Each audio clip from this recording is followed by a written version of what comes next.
आंसू के होली में सभी के न जान के गाल में अबीर रंग गुलाल लगाए, लेकिन हम कहाँ जान अरे होली में तहा बहुत याद आवत रे पगली दादा।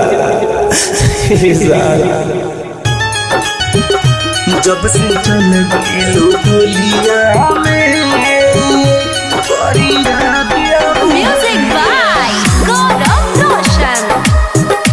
जब से चल गई होलिया में, जब से चल गई डोलिया में बड़ी याद आवे होलिया में। जब से चल गई डोलिया में बड़ी याद आवे होलिया में। लगावे खातिर लगावे जान, अब जाए के करा बलिया में। लगावे खातिर लगावे जान, अब जाए के करा बलिया में। जब से चल गई डोलिया में बड़ी याद आवे होलिया में। जब से चल गई डोलिया में,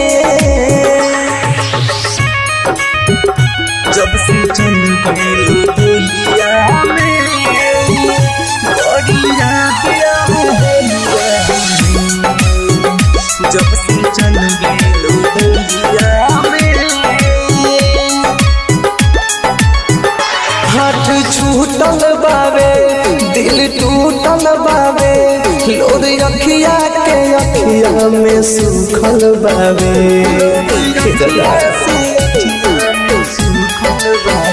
हाथ छूटल बावे दिल टूटल बावे, लोर अखिया के अखिया में सुखल बावे।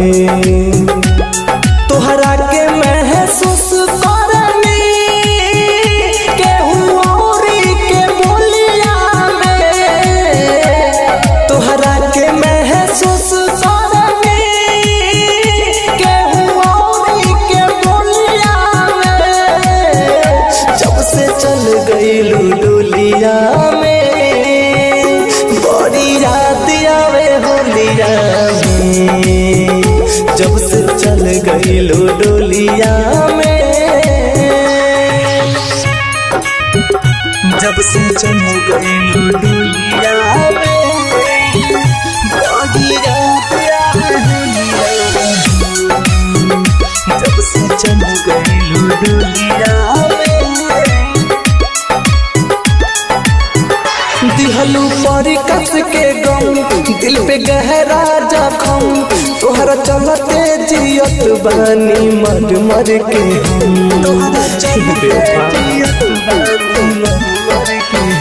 दिहलू पर कस के गम दिल पे गहरा जखम।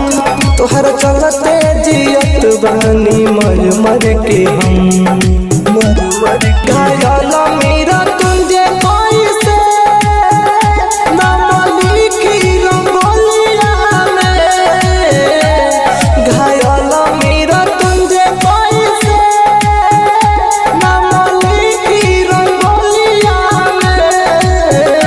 जब से चल गई